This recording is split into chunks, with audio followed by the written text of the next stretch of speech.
Hey guys, what is going on? This is Jay Campbell, founder of TRTRevolution.com and the author of the Definitive Testosterone Replacement Therapy Manual. And I'm joined by my awesome buddies again for V3 of our podcast series on adventures in consciousness. I have Gerald Clark, the fabulous, amazing, esoteric author of his two books, The Anunnaki of Nibiru and The Seventh Planet, Mercury Rising, which I said Jupiter Rising last week. I don't know if you guys caught that. And then I did. Of course, Matthew LaCroix, the author of The Illusion of Us, The Suppression of Human Consciousness.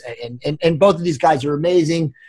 We're going to jump right into it. You know, we had some awesome discussions over the last 2 weeks. And, you know, we're really appreciative of all the folks that are watching and reading and sending us questions and sending us love and compliments and stuff. And, you know, we love all you guys for that. And it's been amazing. And it's honestly, this is so great for all of us. You know, I'll speak for everybody right now because, you know, we read it and we get uplifted, right guys?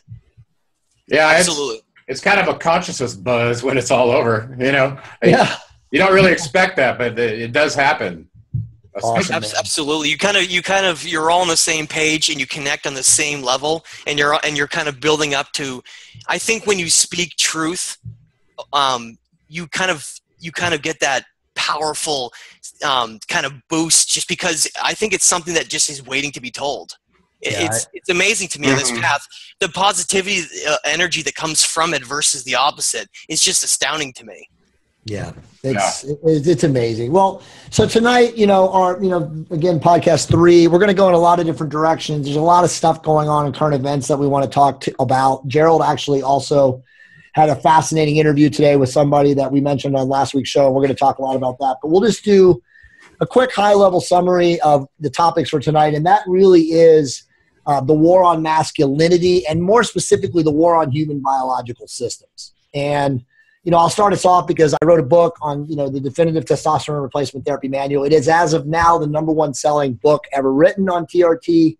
It has a couple, you know, almost 165-star reviews on Amazon. It's been out for about 7.5 months. It's been, you know, very well received by the medical community as well as, of course, the lay community. The book is written for any man and really women to understand how to optimize your hormones because, as you guys know, and we're going to talk about, man and women are under siege environmentally from an endocrine system disruption standpoint. They're everywhere, right? We can't walk outside without being bombarded by particulates in the air, in the atmosphere, the plastics in you know, the plastics that BPA, phthalates. I mean, they're everywhere.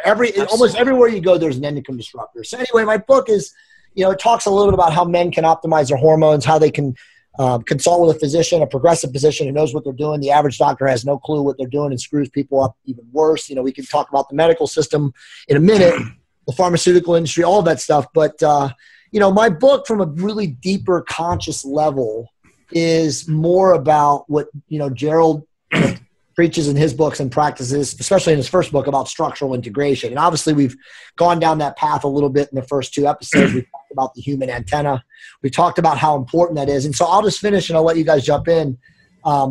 My book's credo is to live a fully optimized life. You have to be balanced from 3 different facets. And that's physical strength and health, right? Do you exercise? Do you do the right things? Are you, do you maximize the energy of your vessel? And then number 2, are you hormonally balanced, right? Are you looking at deficiencies? And then third, and this is where, you know, where we're going to talk a lot about tonight, because I know you're a big believer in this, Matt, but nutritional. And, you know, we are, again, slaves, unfortunately, around the globe to engineered food. Absolutely. And when you don't eat healthily and wholesomely, you know, with cooked, you know, real food and minerals and vitamins and protein and stuff like that, man, your system breaks down. And once your system is broken down on all those facets, and really it only takes one breakdown, as Jerry has mentioned in the last 2 podcasts, you're done. You cannot feel energy. You cannot be consciously aware. You're just get blocked off. Yeah, you're just kind of a sloth, just going through life, not accepting of anything. Absolutely. Yeah, I wanted to jump in and say, hey, I took the time to read both of you guys' books.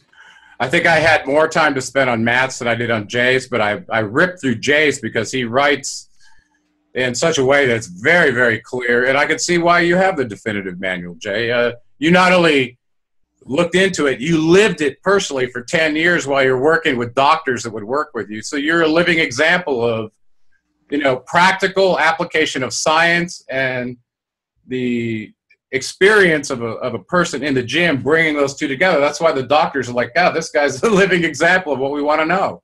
Thank you, Jerry. Yeah, I appreciate that. It means a lot, man. Thank you. And also about your book, I actually took note of, you know, as an engineer, we optimize things. And the fact that you're looking at this angle to optimize your experience as a man, and listen, a lot of this applies to a woman as well. Absolutely. And when you look at it from an energetic standpoint and a dietetic standpoint and a hormonal standpoint, it's true for both of men and women.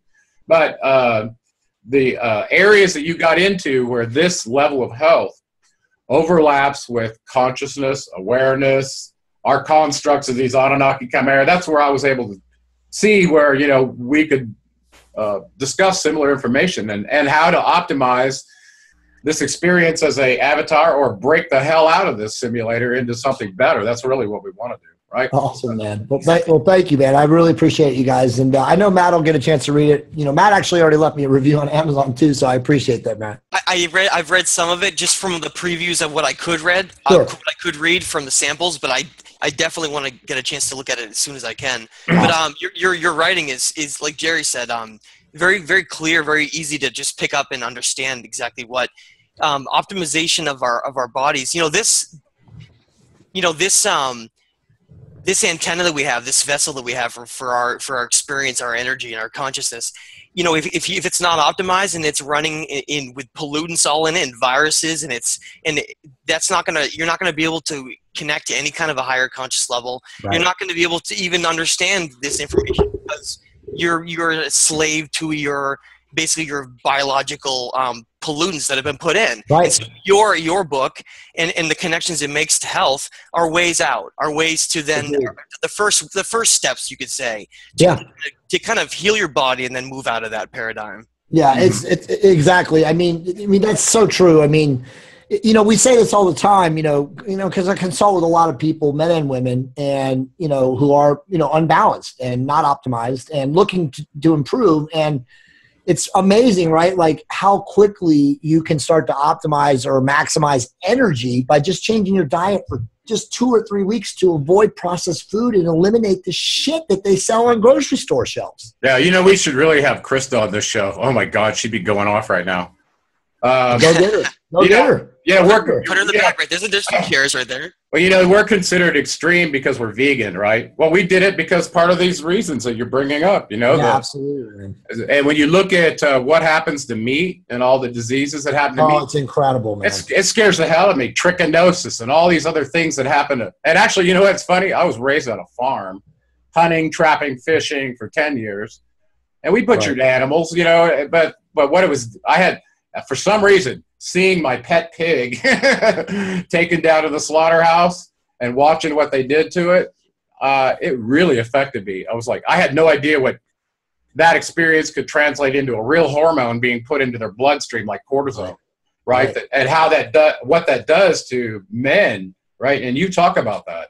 Yeah, it's unbelievable, man. I mean, honestly, I really do need to take that step. Monica and I both need to take that step and just, you know, get to that level where you guys are at. I mean, obviously, I love a good steak. Well, I never talked to you about what your diet was. And now listen, the old bodybuilders, and I was a bodybuilder for 17 years. I never told you about this. That's awesome. I used to weigh 212 pounds. And Nice. I had about 5% body fat, and I'd walk around. My arms were so big I couldn't get a shirt to fit. This guy, that's awesome. That's before I decided I know why we really like each other, Jerry. But I discovered flexibility and the Bruce Lee agility capabilities of the ring, and I'm like, that's what I need right now. So they're all good. It's all good. Okay, it's all a range. Yeah, I mean, as long as you're in shape, and obviously all of us take our fitness, and you know, it's important to us, you know. And I'm not obviously a bodybuilder or anything. I mean, obviously I trained to have, you know, low body fat and functional strength and being able to lift my kids and that kind of stuff. And that's all really what it's about. I mean, I think bodybuilders, you know, no judgment, but I think they do live a little bit of an extreme lifestyle. Yeah, you know, I read what you said about your image of your body and what you're attempting to achieve. it's not an ego-based. You're like an engineer. You're trying to optimize your exactly. I want to tweak the human experience. Exactly. Yeah, that's what I want to do. I think you're the type of person you're trying to tweak every aspect of your life and optimize. I'm like you. I'm a non-educated engineer, really. I mean, obviously I have a college degree and everything, but I didn't go into the way that you went. I mean, I do have a molecular biology background, but I didn't use that. I mean, a lot of us go to school and we don't use that degree. Well, a lot of the language you use in this book, I'm actually very familiar with it. Did you read Dr. Barry Sears' book, The Zone, way back when? Cover to cover, I think in 1994. That's about when I read it. And Eicosanoids, baby. Eicosanoids, absolutely. Yeah. Hey, listen, I never forgot that information in that book because it resonated so deeply with me. I believe it was true. Me too. It all is. And then there was the pioneer, the guy after him, Dr. Udo Erasmus, also brilliant guy, essential fatty acids. I mean, he also was dropping science that no one even understood. I mean, you guys remember, well, Matt, you're a little bit younger, but Jerry, you remember, they used to tell us that eating fat was the most unhealthy thing in the world. Well, it turns out, though, that you absolutely need this balance of proteins, carbs, and fats. Of course. But what we know is if you get a monounsaturated fat source like almonds or avocados or something like that, it's massively good for you. And by the way, Chris is looking into all these different foods that naturally also help affect your normal, whatever that means for your age, level of testosterone. Yep. Not that you haven't found the optimal. I believe you probably have, but there are things you can do yourself. Oh yeah, I mean, my book is written for guys that have a clinical deficiency because they've destroyed themselves. But if you live a clean life, and there is a little bit of a genetic component from a standpoint of some guys can live till they're 60 and not need tests. But I would say 70% of guys in global society right now who are not taking care of themselves, as we know, by the time they're 40, their test is like that of a geriatric. I mean, they're an 85-year-old test. And as you know, without test, you're not a man anymore, right? You can't get a hard on. You can't perform. You have no energy. It affects everything. Cognition. I mean, it's amazing what lower testosterone does to a human being. I'm in total agreement with you. Listen, how it got stigmatized to be something unnatural when your freaking body can take, and listen, your body is very efficient. Listen, we know why it got stigmatized, and that's why we're here to talk about it. So well, go ahead. You know you want to say it. Go for it. Okay, so let's just be honest. I mean, we talked about it last week. Matt, you can jump in here in 1 second, but this goes right to the next statement of there's a war on the American family, or not the American family, the global family unit. There's a war on men. They do not want strong, masculine, virile men. They want eugenics. They want population reduction. How do we have population reduction? We have a bunch of guys running around neutered with no desire to want to have sex because their testosterone is 150 or 200. So, that's what they're doing. And, we can laugh all we want or people can disagree with us all we want and say you're a conspiracy theorist or a nutter or whatever. But we know this, right? I mean, I wrote a book on it. I got research, 230 recitations in the book about it. It's a fact. Oh. Yeah. Well, there's that. They've made it the reasons for not having a child far more ranging than just that. Now there's the economic impact, the idea of having to give up control of your child at a National Education Association sponsored prison camp while they stick them with shit and lead them into falsehood realities. So there's a lot of reasons not to have a kid. They're making it clear that it's a hostile environment for reproducing. Right. This is a huge rabbit hole, Matt. I want you to step in here because I know you wrote a lot about this, and you and I have had personal discussions about this. But let's talk about this whole chemical control. Okay. Let's talk about vaccines, okay? Now, this is a hot-button topic, and we're going to get a lot of feedback from this. So I want to stay on this subject because I don't give a shit what people say about vaccines, because I read a book 15 years ago, and I recommend all of you guys to read it, and everybody watching this podcast needs to read it too. It's called The Sanctity of Human Blood, okay? It was written by the 10 foremost pathologists in the world at the time the book was published, and they literally clinically wrote stories and had research. It's full of research about how vaccines are scams, and that the very theory of vaccination, of flooding the immune system, with creating a histological response in the hope that the system will build up an immunity to it, is a fucking fraud and doesn't even exist in any medical reality. And there's a lot more to it than just even that, too. Exactly. So go ahead. Take it away, dude. Basically, the idea of someone, if you were just to throw this out there to someone and say, oh, well, vaccines are actually chemically designed to hurt us and affect us in the future, that would just sound like a conspiracy theory. And you're going to start throwing it out there and connecting it to all these other forms of what sickens us and suppresses our consciousness, from water and foods and all these things that they keep saying are healthy. And I'm going to connect back, but if you think of the idea of where, trans fats are fine, and then everyone starts dying, and they're bad for us now that there's public outcry.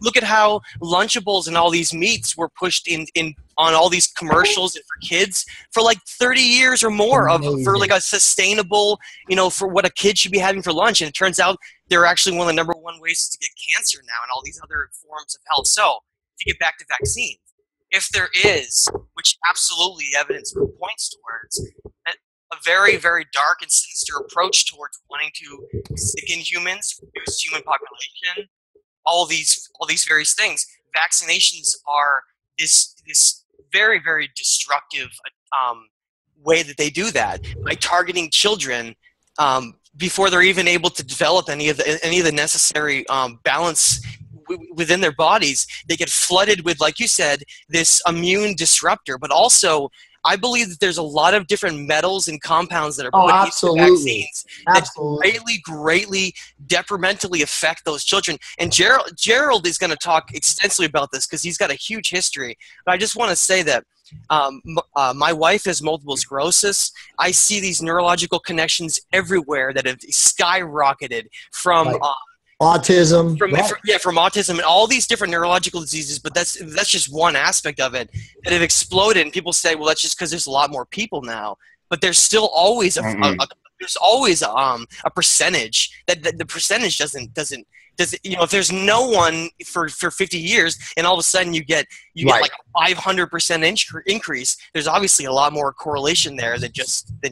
So Gerald, before you speak, I don't know if you even know this now because you've kind of been out, you've moved down to Mexico and everything, but now California instituted a law 6 months ago that says that if your kids are not vaccinated by 7th grade, they are just going to refuse them. And there's no constitutional roll it over and sign the waiver and say, go fuck yourself anymore. They're basically just going to keep you out of school. So, I told Monica, my kids have never been vaccinated in any capacity, and they will never be. And neither of them have ever been sick one day. One single day in school. Wow. There it is right there. That's the truth. That's not a fucking coincidence. Okay? No, that is the truth, by the way. For people that are listening, they think they need vaccines. Your body produces DNA and various proteins that can, in combination, address any disease that shows up in your body, unless they're designed in a factory like the World Health Organization, the CDC, or yeah, exactly. Some chimera vaccination. Yeah, exactly. Listen, there's a huge scandal in the headlines right now in India, where the doctors actually admitted that what they were giving to those patients was not what was on the bottle. Listen, the CDC and thousands of them just yesterday or the day before. And they were surrounding the hospital and the doctors. Like, I don't know what that was going to turn into, but those people were standing up for their kids. Well, guys, did you see, and I think, Gerald, you and I talked about this 3 or 4 months ago, but did you see, they took Robert De Niro's Sundance award-winning film, Vaxxed, and kiboshed it. Yeah. Robert De Niro.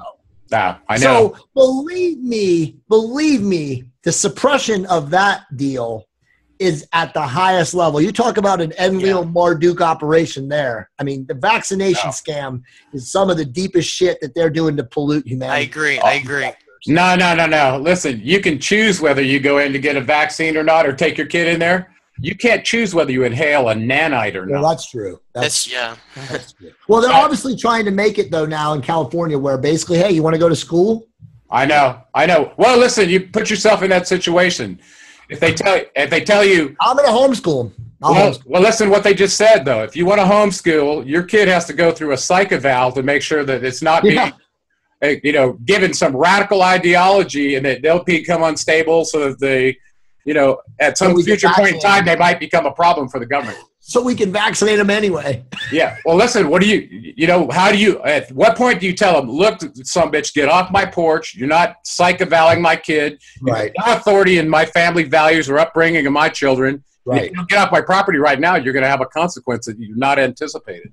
Right. That's, you've got to get to that That's place. a good answer. If you don't get to that place, no, I mean, you're 100% right. I mean, they're going to keep walking right into your life and all over you. Listen, now they're practically telling you what salt and everything you can have in your food now. It's like, when are you going to tell the government, get out of my life? You've gone too far. You've gone too far. It's incredible. Let's move. I mean, we're talking a lot of stuff here, but let's move into healthcare, right? Let's talk about the frickin' Obama scam, the greatest tax levy in the history of humanity. Every man and woman, educated or not, who thought that they were going to get a break, you know, oh, the Obama plan was going to save me money on my medical insurance. It was literally the biggest scam of all time. And now, guess what? Now they're billing everybody who doesn't have insurance. I got friends getting bills, $3,500, $4,000. They're like, they don't even have the money. Really? That's what's going on? Dude, the IRS is attaching to people now. Attaching to people. You have no health insurance? It's now coming due from 2014 when they enacted it. So they're catching up. You know, the IRS is so far behind. That is draconian. I didn't know that was going on. Oh, yeah. No. It's happening. I've seen images. I'll send you one. I've seen images on Facebook of people taking a picture of the bill and putting it on Facebook and saying, look at this shit. Yeah. Oh, wow. No, it's unbelievable, dude. It's literally unbelievable. But the whole Obamacare plan, I could tell you story after story. I don't know a single person, family, single insured, male or female, elderly, young, with 5 kids, 3 kids, whatever. Not one person that I have spoken to, and I've asked hundreds, has not got a massive increase in health insurance. It was a scam. No. I'm going to give you an extreme case that goes with that insurance scam. You know, my kid had medical issues, open heart surgery, ventricle septal disorder, massive numbers of symptoms from his genetic anomaly where his 22nd chromosome had a deletion, okay? And by the way, this is a syndrome that they can't even predict from the parents. So it's like, wow, should you have kids or not? I don't know. And this happens. So, but through my experience, and this is it probably happened a while ago, the entire constructs and main pedestals of Western civilization, the medical, the government, the military, the political, is completely in a fallen state, okay? Yeah, and when I saw what combination of drugs they wanted to give my special needs kid without correlating whatsoever, we did the correlation, and it led to court cases, okay? I mean, one after the other, to the point where I had absolutely no money left to fight the system. Right. Where the judges are in conjunction with the doctors who are corroboration with the insurance companies. Because listen, when you're getting $1 million bills for a kid, you're at their beck and call. If they say, you know what, if you don't go along with this medication by doctor's order, it's almost like a judge telling you, then you know what, the insurance isn't going to pay and you're going to be financially bankrupt. That's the kind of games they're playing. They have no problem bankrupting your ass either. None at all. Well, this is all part of keeping you beat down and under control, bowing down to an authority figure in the healthcare industry when you should be taking responsibility for your health yourself. Bowing down to little G. And isn't it amazing to consider the fact that healthcare has become this enormous private thing where if you have money, you can essentially get healthcare. So the idea is they sicken us, and then those who are at the lower end of the system can simply never afford it. Right. It's all you get. They'll never get it. They'll never get. So we could call it healthcare, even though that's a whole nother angle we could go into, and how doctors are they're just complete shells of what they used to be in terms of, being able to, the idea of where they can have pharmaceutical companies influence them by giving them massive checks to then give certain drugs, even though the certain patients wouldn't need them. I mean, the whole thing is disgusting if you think about the idea of where it used to come from these natural plants and all these things on the earth that healers would give people, and then it turned into complete artificial compounds that could be patented, and then all these massive amounts of money that turns out none of these compounds, these pharmaceutical drugs, none of them actually heal. All they do is lead to some other dependency on a drug because there's no cure. There's no money in a cure. No, No, the money is in the disease. The money is in medicine. You know, it's just, it's sickening. I mean, it really is. I mean, you know, there's so much of an angle here. We're going down a serious rabbit hole. I mean, we didn't even talk about Pharma is colluded with the certain doctors in doing this. Yeah. Well, you know, I went to war with them in the courtroom, and I said, you know what? And you even give the evidence. Look, this drug obviously causes this side effect, and we don't want that side effect, but then you mix it with this one, and it even amplifies it. Why are you doing that? And you know, and basically the judge would say, well, that's really none of your concern. You don't know a damn thing, and I'll defer to the doctor. And it just goes on like that. Listen, it was maddening to see that kind of unethical treatment of children. And they're more concerned about the money than they are the health of the kid. They don't give a shit about your kid. I want to go back to something you said. You said it's fallen.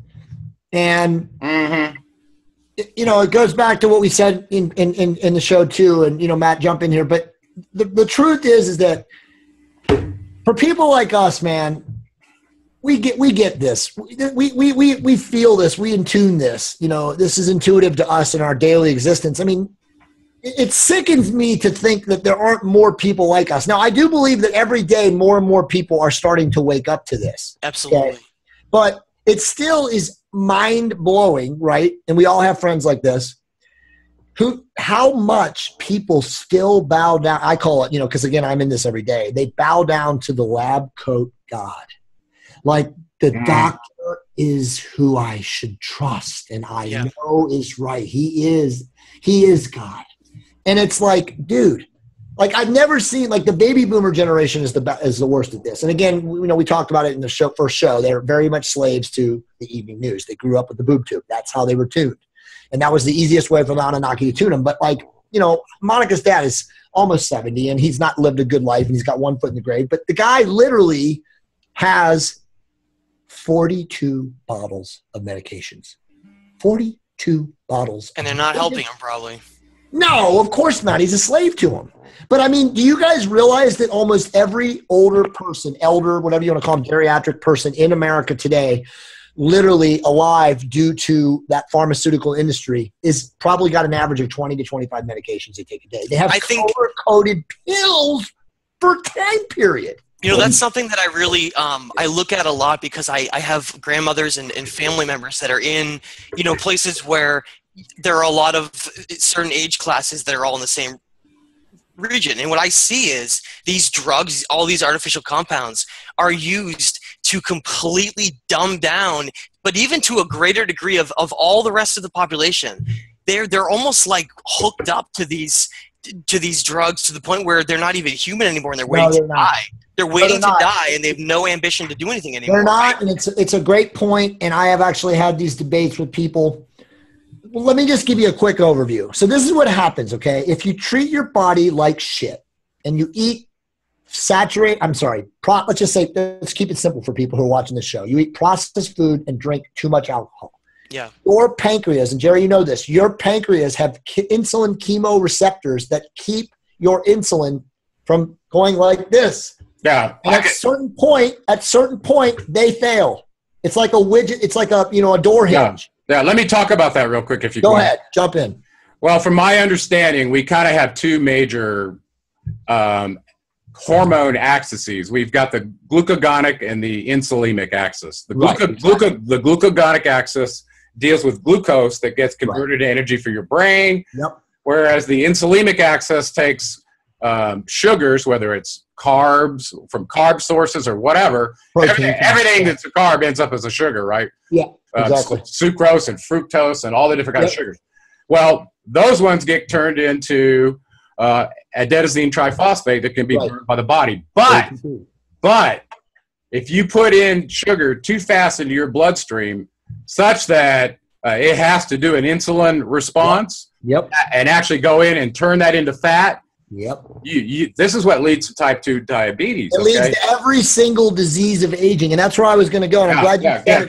Go ahead. No, very good explanation. So what people don't understand is you only have a certain number genetically dealt, that you get a genetic lot of those receptors, and once you blow them out, then you become exactly what Jerry just said. You become dependent on blood sugar or insulin regulating medications. And then you're fucked, because now it doesn't matter if you diet or you exercise, your insulin pump and secretion it's uncontrolled without the meds. Yeah. So dead Matt, you become a fucking zombie. And here's the craziest part. They now know, this is all latest research, that dementia and Alzheimer's is literally type 3 diabetes. So it's the same thing. You've destroyed or occluded all of those vascular pathways that go up to your brain and affect the neurotransmitters and the neuroplasticity, which we know, affects the brain. That insulin has now, because it doesn't work, is corroding. All those pathways are completely corroded, leading to breakdown and short-circuiting in the neurotransmitters and in the brain pathways. All the acetylcholine, chinotransferase, all that shit is done. So that's what leads to dementia and, Alzheimer's, early onset dementia. And it's the saddest thing I've ever seen. And that's another thing that's happening with Monica's father right now. And it's, again, you don't take care of yourself. But again, who's to blame? Is it the people because they don't treat their bodies well, or is it the system that, Jerry talks about that is a slave system? They don't teach nutrition. Well, I wanted to add what you're saying, Jay, because there's another piece of that for the athlete community that's really dastardly relative to this insulinic access. Sure. If your body is putting insulin in your bloodstream, guess what? If it's at the right level, you cannot access the energy that's stored in your fat and stored in your muscles, because the insulin, while it's in there, converting it to fat, it dominates what's going on. So you've just locked yourself out from the access to the stored energy. So you keep getting fatter and fatter and fatter while this is going on. And more addicted to sugar, right? Because the insulin pump says, give me more sugar. It's not working anymore. That's right. You got to get the sugar out of your diet, all of it. Incredible, man. That's the number one thing I tell people to do. Two things I always tell people to do. And for people watching the show, this is great actionable advice. Stop eating all carbohydrates at 6 o'clock. No more carbohydrates. I don't give a shit what you eat during the day. Stop eating at 6 o'clock. And as Jerry said, eliminate simple sugars, fructose.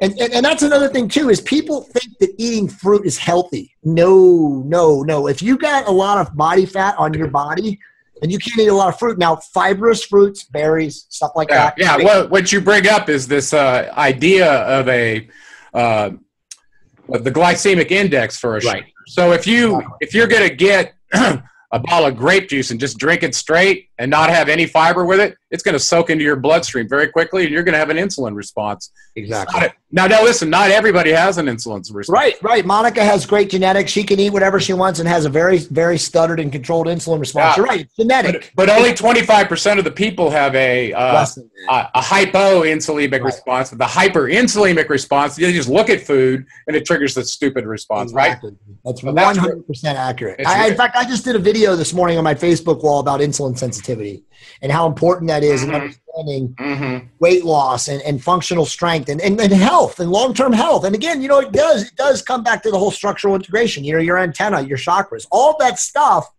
If your insulin if you have good insulin sensitivity and you are lean and functionally strong, well, yeah, then again, you're going to have good energy maximization. But you're right, Gary. Everything you just said about insulin sensitivity is a number one genius. It's totally true. And you know what? I think I'm probably the oldest one on this call. And I've generally tried to stay in the best shape I could in my life. I've had some ups and downs, especially when I was in academia where I wasn't getting enough activity. But then I finally figured out, you know what? I can ride my bike back and forth and just go, do something. You got to keep yourself moving, or got to keep moving. The stagnation is terrible for the connective tissue and your performance. So Matt, let's jump in. I want to get to Jerry's interview in a second here, but we got a couple more bullet points, and I think that they definitely deserve mentioning. The last one, I want Jerry to talk about the destruction of social order, but let's talk about GMO food and poison water, bro. Because you and I had an awesome podcast that we did about a month ago, and that was really the whole topic. And that, by the way, that's going to be released in a couple of weeks, so it'll be perfect before we launch our stuff here. But talk about it, man. Okay, so it can be very disturbing to learn, and this is the latest statistic that I had found when I was researching, that approximately, and this is as of a couple of years ago, but 70% of the public drinking water in the United States contains fluoride. And so if you start to think about that for a minute, and I talk about it in the book, fluoride does indeed help with strengthening teeth enamel. Right. and all those things.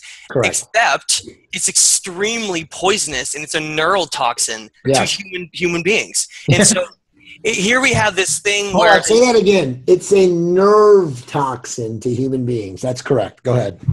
And so it's amazing to consider for a minute, to think that, okay, so they say that they put amounts in that are acceptable to water quality. A nerve toxin it's not tolerable at any level. That's disgusting. You know why they did this, Matt? Just say it. It was done to calcify the pineal gland to keep them asleep. It worked in Germany during the Third Reich. Well, it'll work again during this. It has several different effects. It's actually quite brilliant.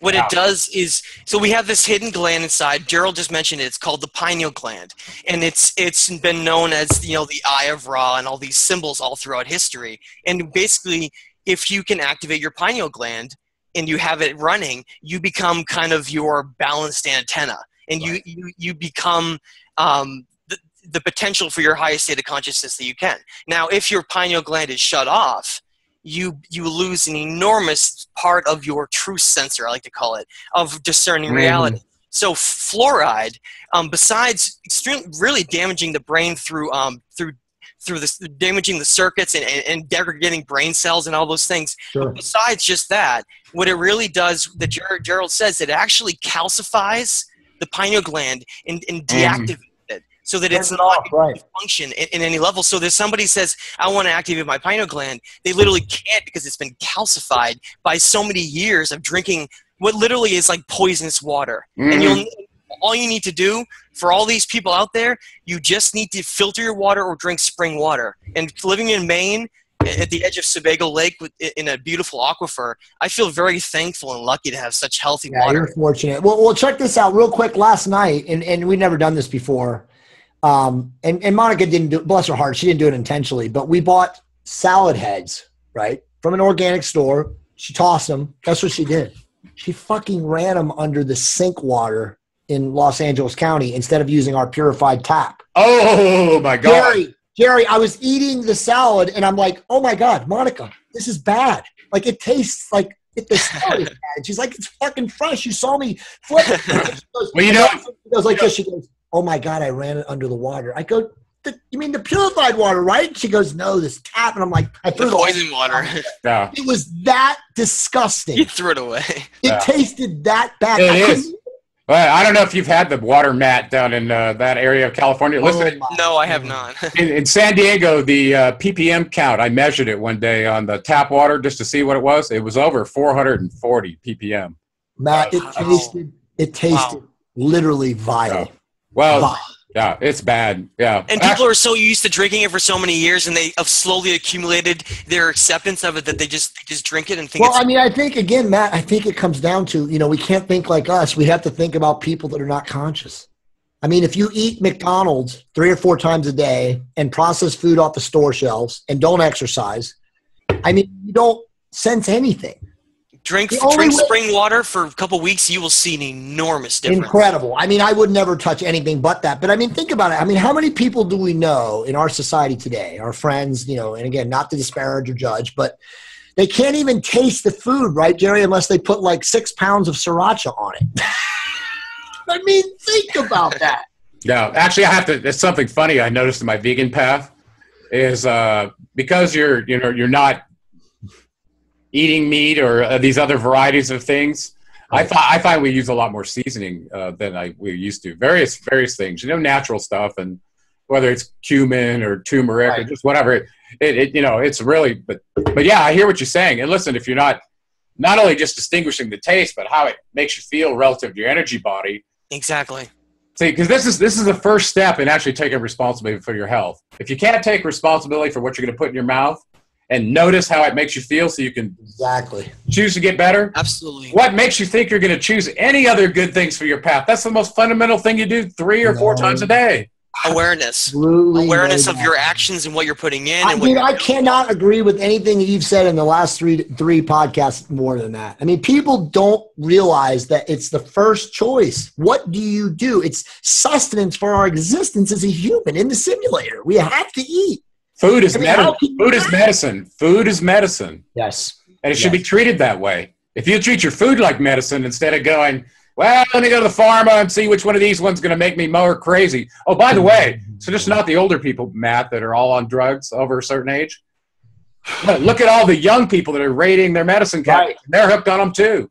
Codeine. There was just a big article. I think it was you to send it to me, Jerry, about the how I think 24% of every person in North America right now under the age of 30 is using Xanax, which is fucking heroin. Yeah, all just derivatives of the same thing. Yeah. By the way, I want to say, just for the record, I'm 52. I've been vegan for almost 6 years now, and vegetarian for over 10. That's awesome. I don't take a single medication. That's awesome. Not one. As a matter of fact, if I can get my vitamin D, which I know is really a great thing, D3, I try to get it from sunlight. Right. But not you take curcumin, but in your food, right? Take what? You take curcumin, but in your food from turmeric or whatever, right? Oh yeah. Well, we do all kinds of stuff. We use spirulina and all. I mean, Krista does all kinds of stuff. So we treat our food like our medicine. Right, exactly, and that's the way it should be. And by the way, full disclosure too, testosterone, and that's it. And lots of supplements. Obviously. I wanted to ask you. I read your book, and I think it's great. What level works for you? Because it looks like the level of testosterone that's average for a male based on his age also has to take into account their genetics and their activity level and things. Because what's average for me may not be average or the right level for you. Right, we're all different, but. Again, I'm not about normalization or restoration. I'm about optimization. So optimization, it's a great question. If you do a 7-day moving range, and my dosage is 150 milligrams a week of testosterone cyprinate, 2 injections to peak or time the rise of the half-lives and the ester cleaving at the molecular level. But I am probably between 650 on the low trial day to 1140 to around 1200 on the highest day. So I stay in that range, and I have no perturbations. I don't have any kind of estrogen. Remember, as the book says, there's 2 goals of testosterone, 2 goals only, and that's balance between testosterone and estrogen, right? To keep you masculine and optimal. Yeah. And then happiness, right? That's see, and that's different for each person because a different level of testosterone apparently. Yep. I personally think I have a very naturally high level compared. Yeah, you do. I mean, just from talking to you, you do. And I'm sure you do too, Matt. Well, people that are not disconnected with high conscience pretty much do. I was just one of those unlucky guys at 29 years old that went to his doctor and luckily got a doctor who knew what the fuck was up and said, you see an endocrinologist. This is back in 1999 when the average doctor didn't know shit.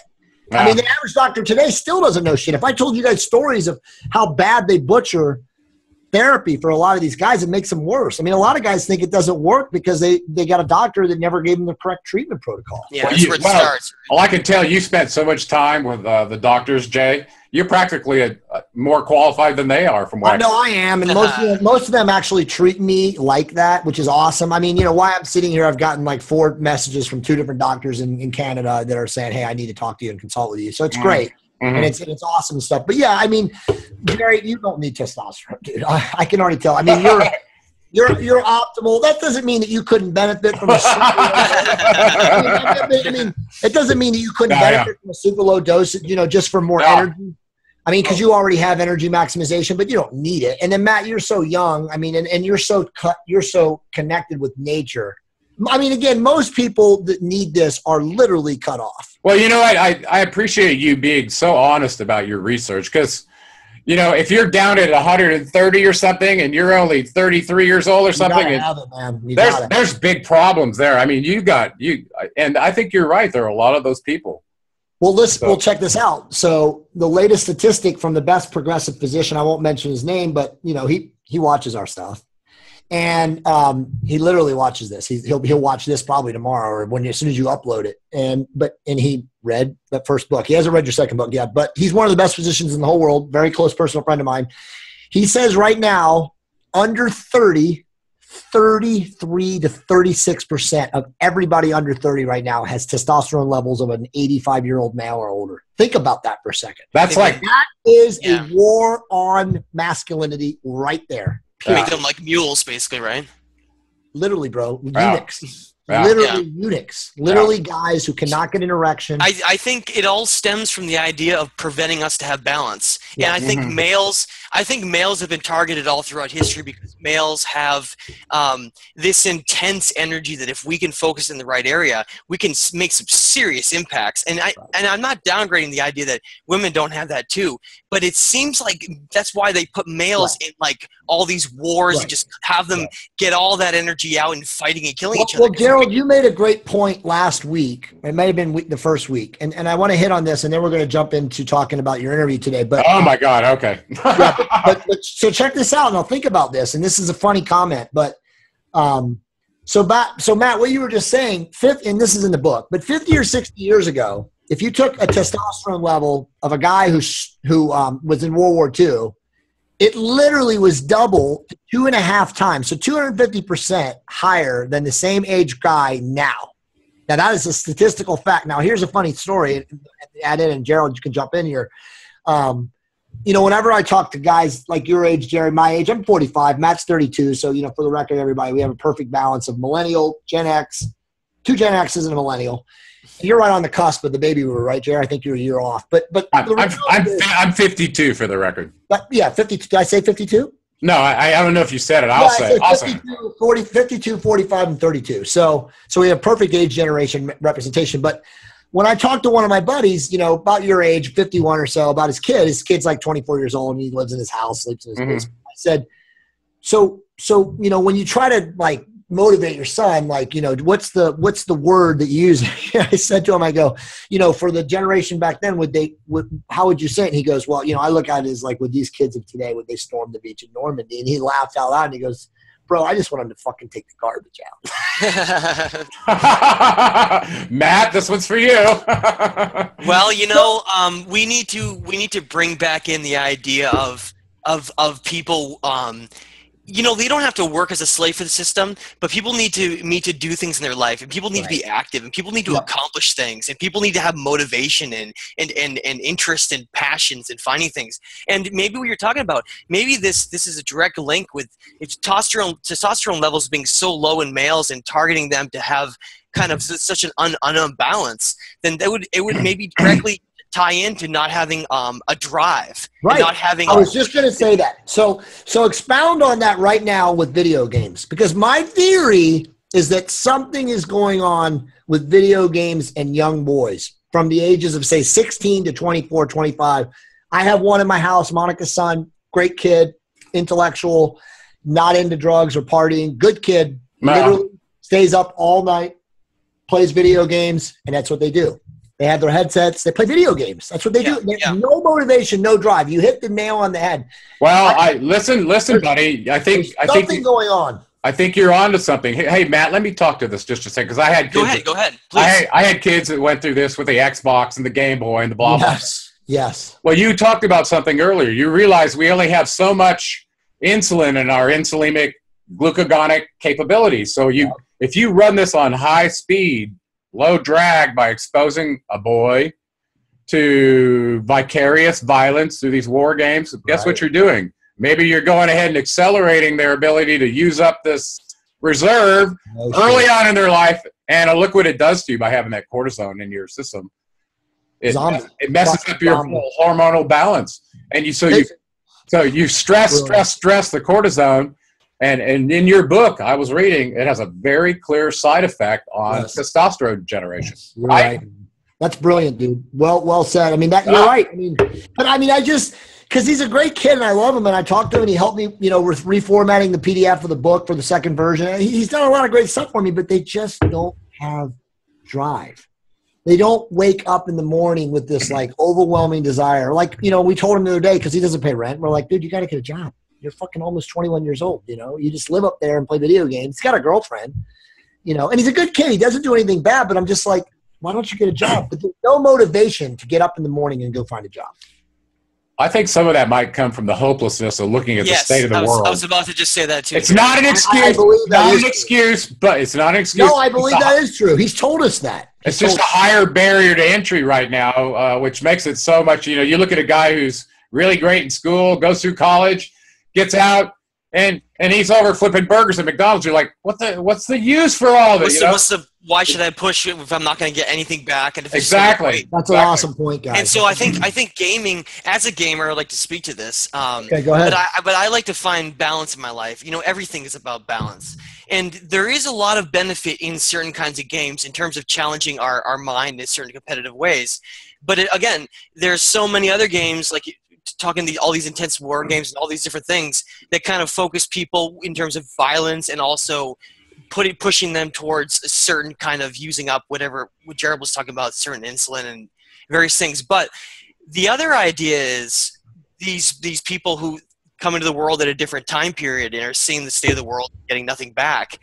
Gaming is also an escape from this reality. Escape. It really is. And I think people are just, they don't want to come back here. They just don't. It's so miserable, and maybe they do see it. And it's like, it's not that people. It's called ignorance, right? To ignore, because the idea is that people really deep down know. That's why I love you guys. You guys just flipped the lid on me. You just flipped the lid on me, you son of a bitch. Awesome. Well, Matt just completely flipped the lid on me now, and now I'm feeling like a fucking dick because I'm thinking like, wow, the kid's so much smarter than I even give him credit for. He just doesn't want to. He doesn't want to contribute to the simulator. Here I am telling you guys, I feel like shit contributing to the simulator, and he doesn't even want to. Well, listen, not everybody can fall in this predetermined outcome of this. Some people are lazy, and they do need motivation, but there are others that need help. Yeah. Well, you know what, Jay? If I could and I could have the influence with my kids, I would create a subset of the simulation that they could operate in where they were fully supported. And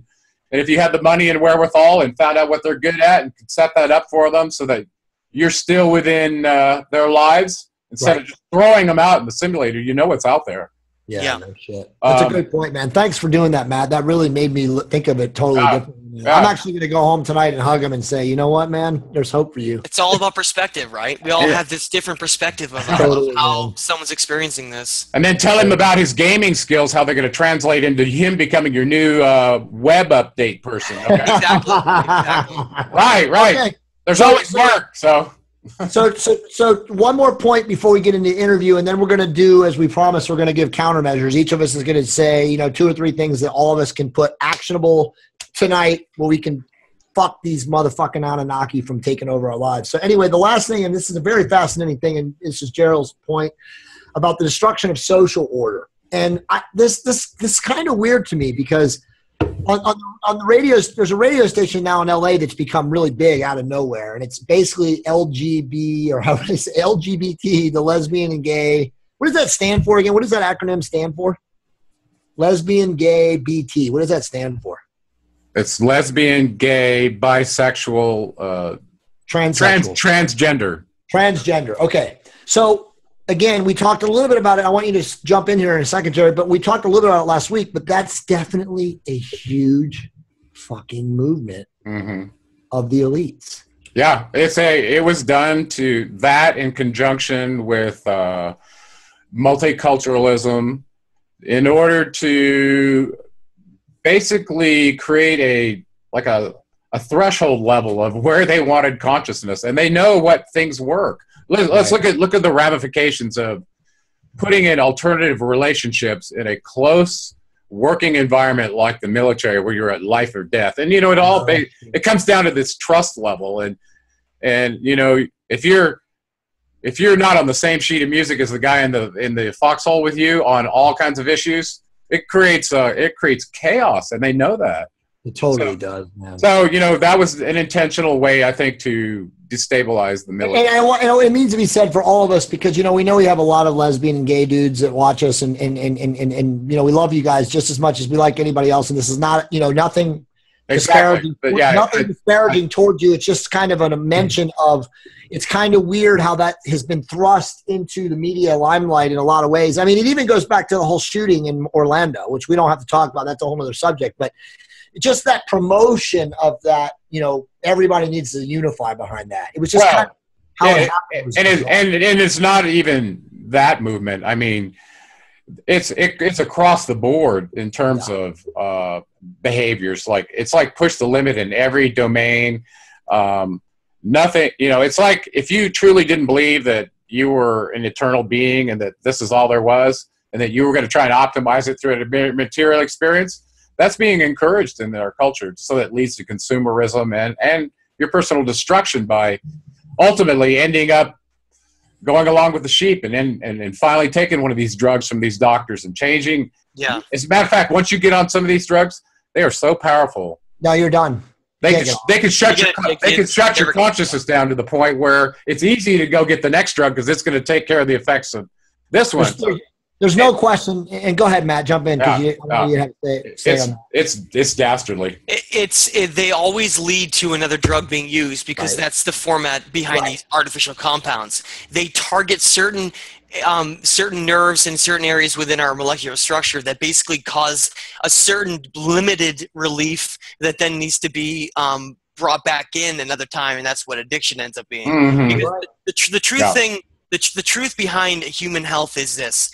Is that we have everything we need naturally on this planet to heal us, from all the plants to all the different fungi and every single component we could do. 100%. We can cure every single thing we need to. The problem is through this design we have that is a darker design of controlling consciousness and humanity. That is also driven through money, right? If it's essentially just a money-driven system, then you cannot patent a plant.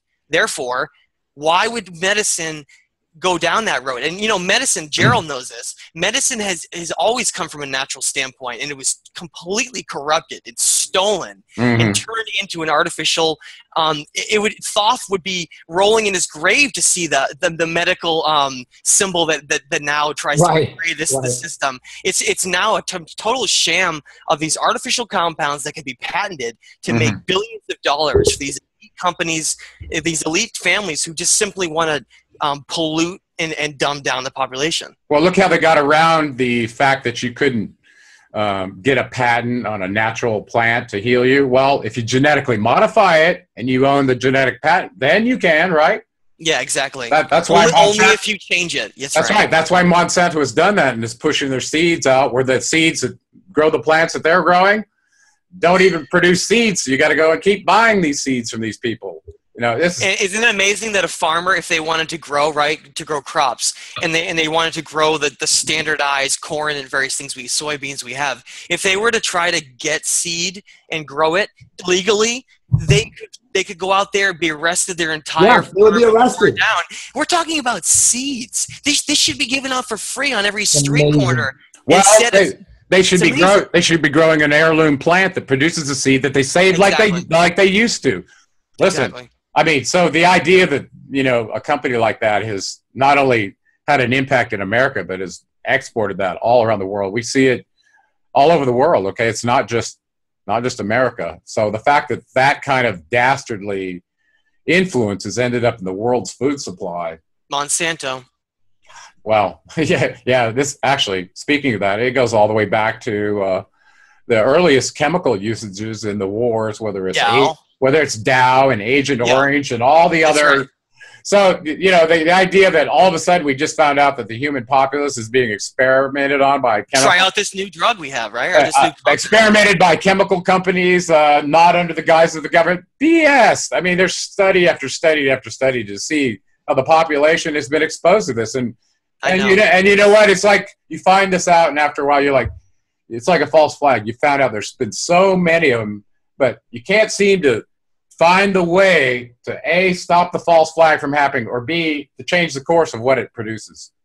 I know, is it amazing? The government will give us something like DDT to help us with our crops, knowing full well the effects of what it has. And then later on, once the environment has these detrimental effects of bird eggs, eagle eggs not being able to hatch, and all the things that ran down through the food chain, once there's public outcry, then, okay, we're going to make this illegal. Mm-hmm. But that same field of progress is the same for all these things. And the idea we have is, okay, it's because we didn't know the dangers at the time. But the truth is they know the dangers of all these things. Right. And they're allowed until they're not allowed, basically, exactly.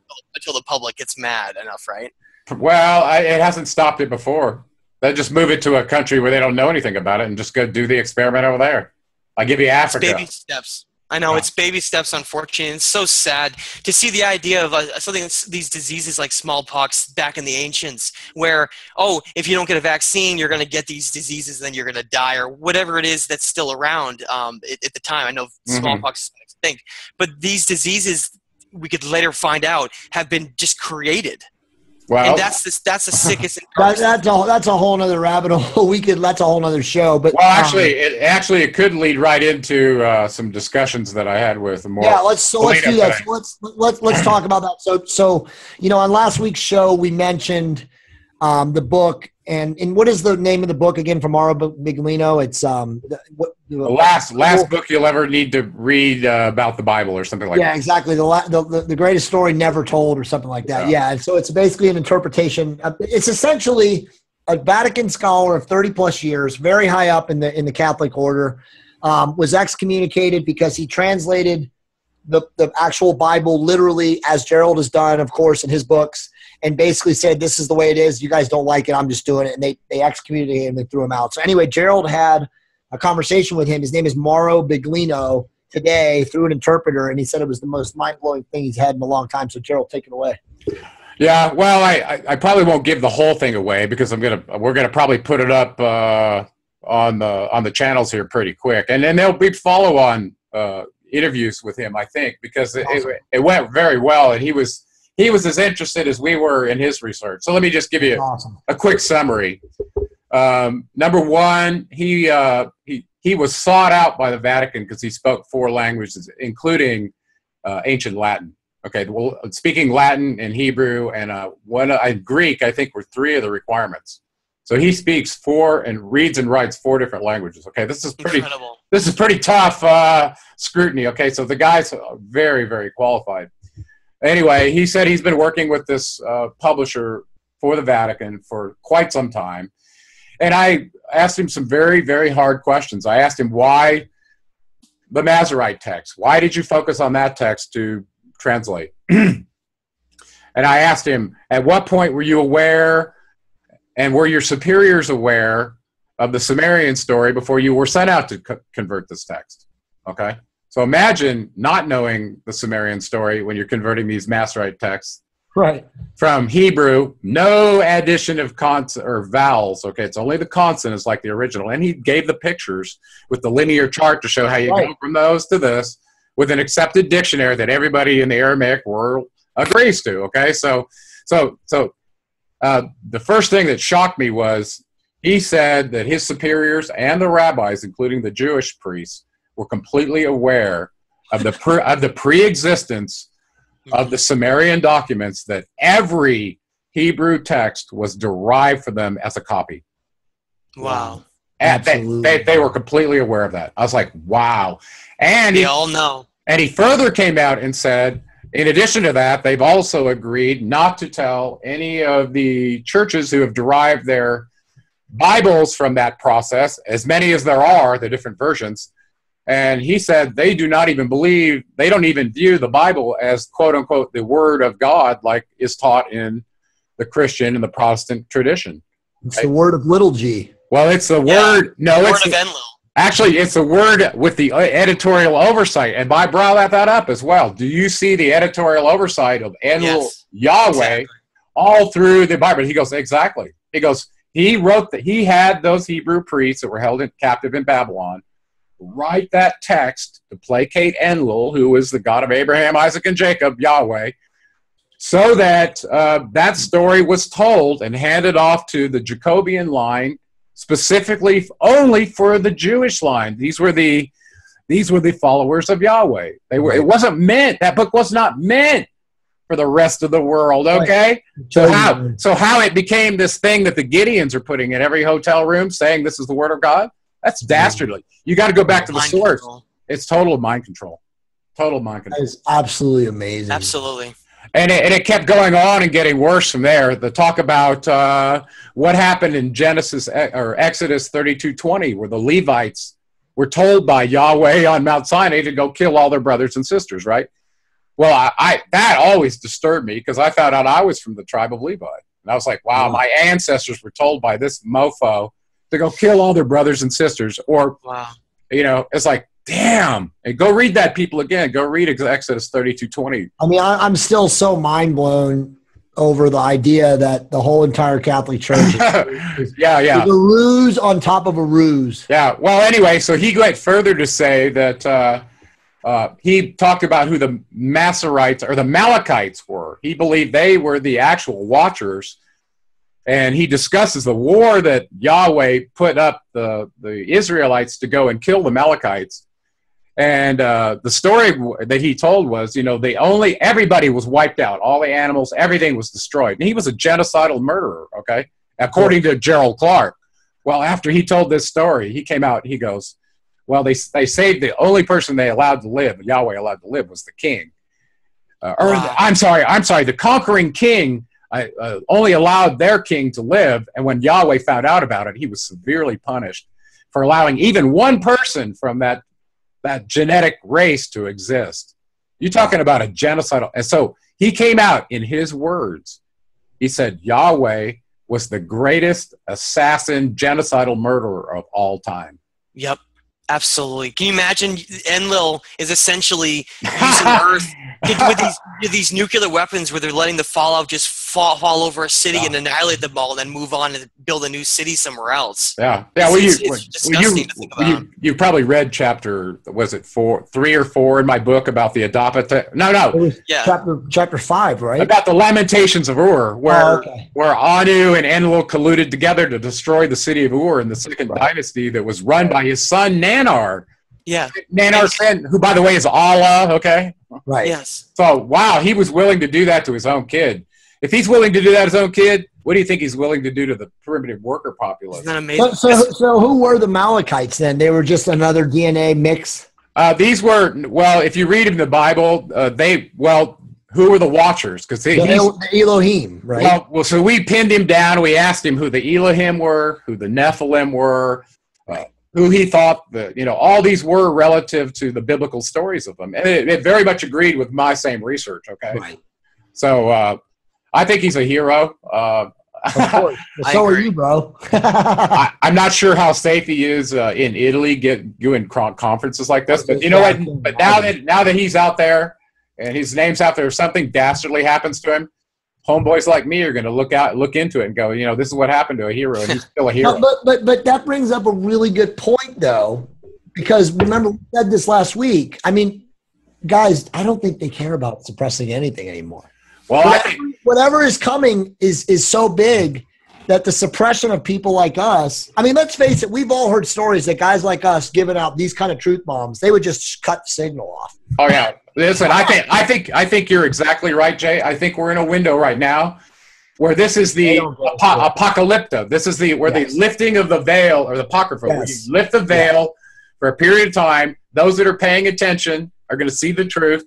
And some action is going to happen because they're going to manifest a different reality for having seen that. Versus, there's no question. It's the same story of earlier in the show about the ancient aliens. They are dropping unbelievable information. Yeah, I agree. For those willing to see it. So, I'd like to say that I also think, on many levels, that we're all being allowed to have this information, considering the fact that we're at a certain place where our vibrational frequency is kind of can handle it. For sure. I think that everything is kind of happening according to many plans that are kind of interwoven between many factions who want to see our timeline go a certain direction. I agree. I agree. I agree with you, Matt, now that there are beings of light, forces of light, Enki, Thoth, other light beings, Pleiadians, whatever, that are definitely at war with these dark, sinister, the Dark Brotherhood, from the tablets. And definitely there's Gerald keeps saying, I mean, we're at the end game, of the processional to the next ruling party or ruling class change. Yeah. I think that's a way to say it. I don't want to get apocalyptic or anything like that, but I do see a zodiacal house change. Oh, by the way, we brought that up with Mauro today. Awesome. I said, it looks like, and my premise has always been that the Anunnaki seem to have term limits tied to the zodiacal houses. Well, Ashar. So a Shar is 3,600 years. A zodiacal house is 2,160. Oh, I meant the reigns. Oh, yeah. So they don't follow the Bureau of Reigns. You don't necessarily think of the orbits. Well, they're kind of related through processional time, and they play some games that way. We could take that offline and talk about the math with that. Okay. But yeah, they do. Okay, but they seem to have two different models for the zodiacal house, whether it's the equivalence house or the actual transit times that it takes to go. If you were to go, okay, now I'm in the age of Aquarius, how long does it take to actually transit so many degrees through that? You know, yeah. Well, with the equivalence house, everybody's 30 degrees, and they all take 2,160 years. Okay, that's how they do it. But that's not necessarily the case. So it depends on which model. So suppose you're this new zodiacal house ruler that's coming in the age of Aquarius, if the Anunnaki even decide to play by that game, okay? Right. A lot of times they were like, nah, let's see, you dislodge me. If you can, then you got it. If not, I'm going to, you know, it's like you're on this remote planet and it's like Wild West. You know, they seem to have done whatever they wanted. Well, they're doing it right now, like you said, with ISIS and the crazy shit that's going on with them blowing places up. Yeah, well, imagine that you get to this place and you go, hey, I was born of the half sister of my father, and I'm in line to rule right now, whether I'm Ninurta or Marduk or anybody else in the Enkiite Enlilite clan.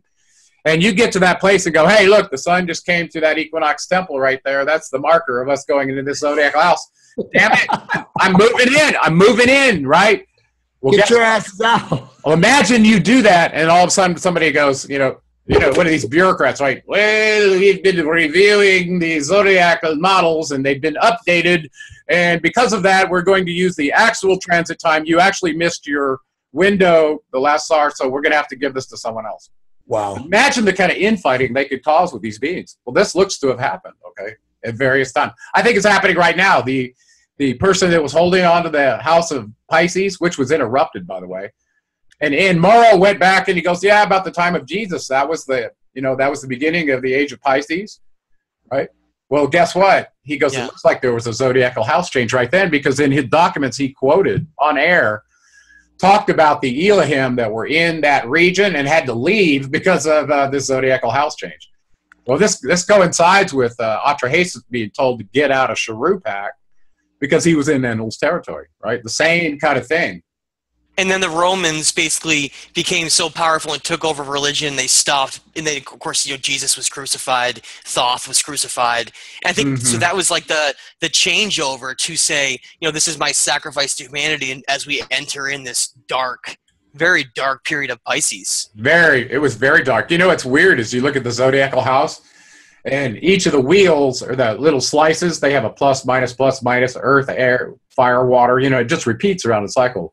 So each one, every other one is a positive cycle or a negative cycle. And I just wonder who created that, if it had anything to do with these dark light forces battling each zodiacal house, back and forth, back and forth, back and forth.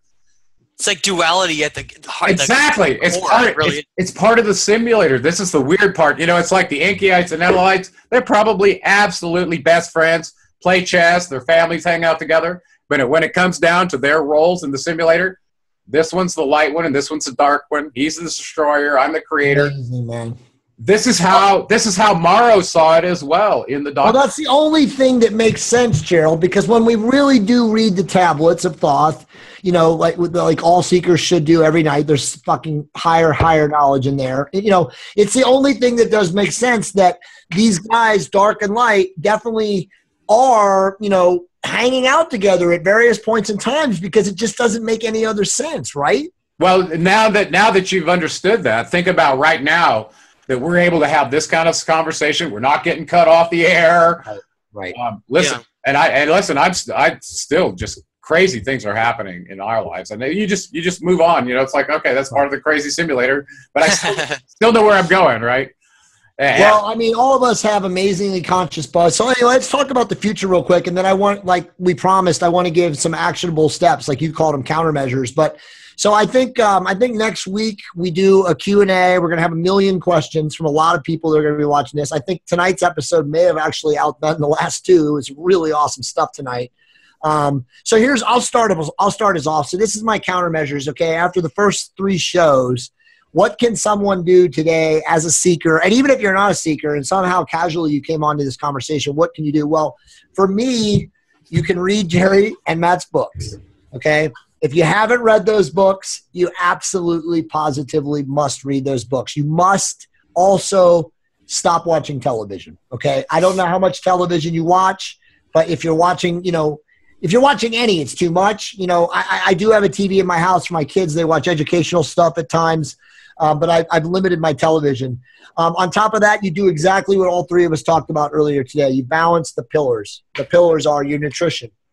You optimize your lifestyle from a hormonal standpoint. If you don't know your hormones, then get a blood test. It's $120, and you can do it anywhere. It's private. You don't need to have a doctor's permission to do it, okay? And then beyond that, exercise, man.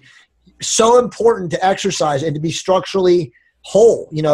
Reach out to Gerald. He's really gracious with his time. He knows more about that than anybody I know. I see a chiropractor 2 to 3 times a month. I see a fascial and a person, a deep tissue specialist twice a month. I live and breathe this type of existence. You cannot maximize energy if you don't take care of this vessel. Okay. Yeah, absolutely. Those are my countermeasures. Go ahead. Anybody who wants to go next? I'll jump in. Go ahead, Jerry. If you're ready, Matt, go ahead. But I was going to. Oh no, please go ahead. I was going to say, in coincident with that, I think following up with this, taking care of the temple of the body. Listen, that's where the energy meets matter, where you get to experience the infinite in your finite vessel. Okay. Yeah. It's not in some building. It's not in some group. It's right where energy meets matter. So this is your temple where you're going to have an experience with higher consciousness. Okay. So get used to that, first of all. So totally. For me, and I can't even quantize the degree with which my consciousness changed when I changed over to eating a plant-based diet. Sure. Not only did my concerns about eating too many calories or anything like that, my body fat regulated itself, my blood sugar regulated itself, my energy was good. The idea of ever having an erectile dysfunction or any of that problem, I've never had an issue like that. It's just the opposite. A vegan diet makes all that stuff go away, which I never would have anticipated. Okay, so that's, for me, that's something you can do right now, because I know that when the chaos is happening in the world, it's not a good time to be trying to learn something new. Generally, you just rely on what you've already learned when the shit hits the fan, right? Yeah.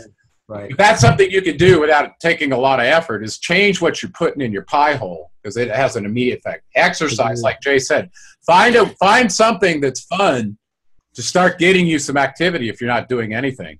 Right. But the idea of moving so that the connective tissue doesn't stiffen up to progressively put you in a state where you cannot function, because it will over time if you don't infuse movement into the connective tissue, it will get harder and harder and harder by itself. You don't have to do anything. Okay. Motion creates emotion. That's right. Right. And I guess the third thing from an energy body standpoint, I guess 2 things.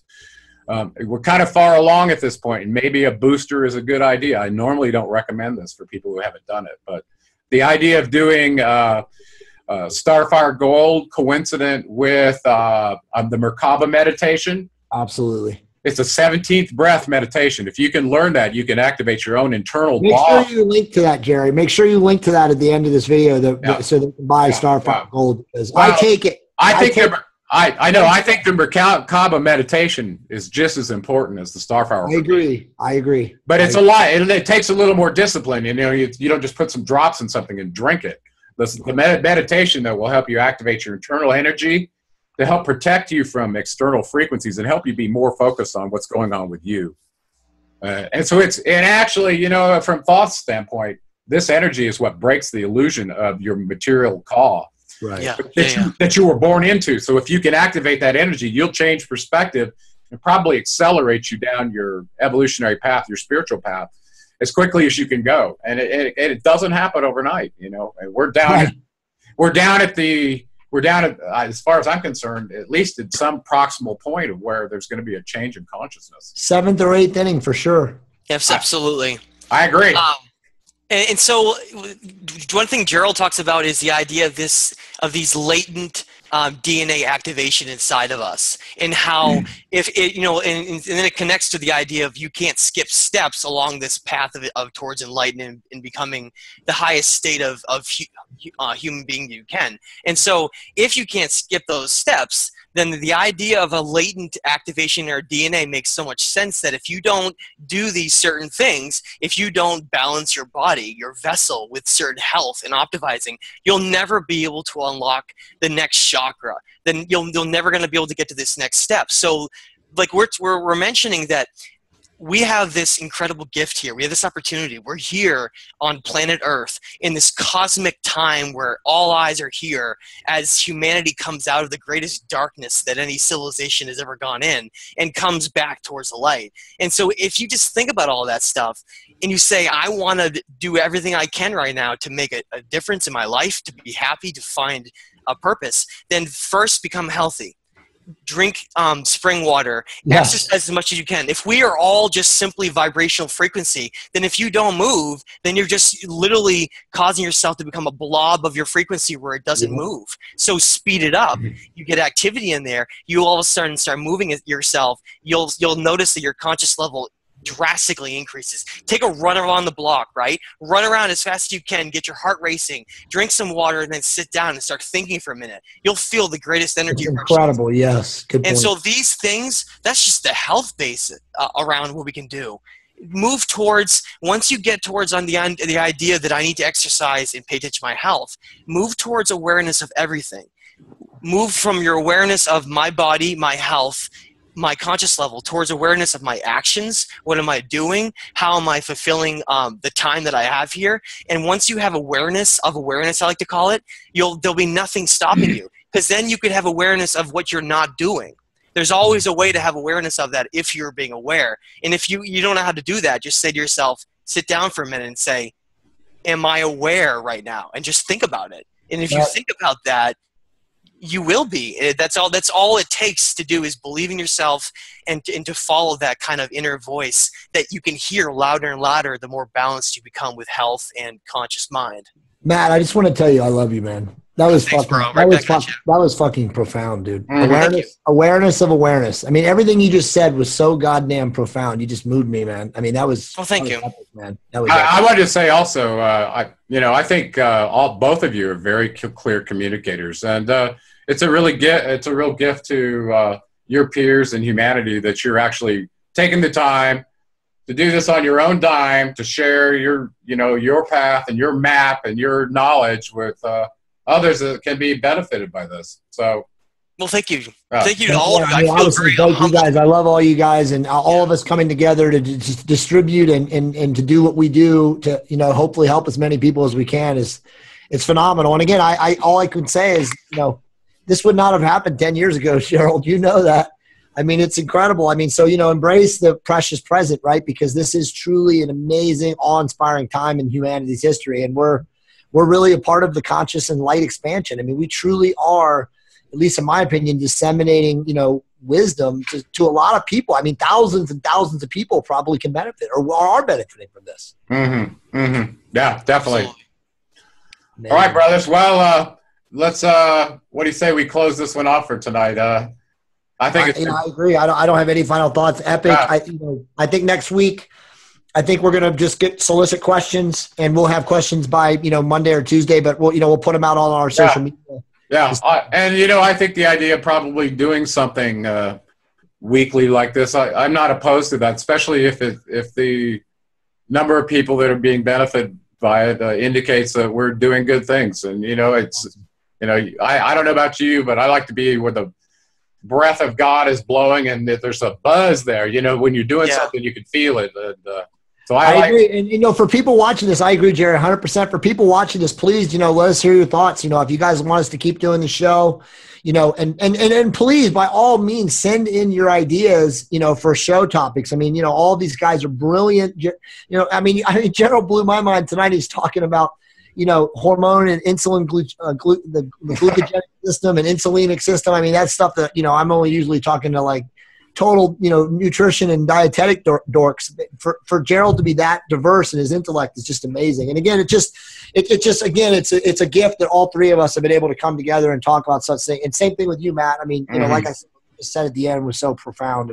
You moved me, man. So It's awesome. I think we all have so much to contribute to each other. And I think, you know, we have so many out there who speak truth and who try to speak truth. And if you want to ultimately find truth, it's through collaboration. It's through bouncing off ideas. It's through analyzing and objectively figuring out what is true and not just someone's opinion on what's true. Well, this was the Socratic dialogue. You know, as a matter of fact, I was so impressed by how the Greek senators and students of Plato and Socrates got to knowledge. I was so impressed by that idea of a moving dialogue with incremental progression toward a cumulative truth that's never actually completed. Exactly. I did this with my kids. My oldest boy really loved having dialogues. He was really amazing, and he got to some very deep knowledge because of that. He wasn't defending a belief; he was exploring an idea with an open mind. That's awesome. What all you have to do. You know, the idea of sitting around campfires and really getting into deep discussions has been truly lost from our civilization. It really has, man. Yeah.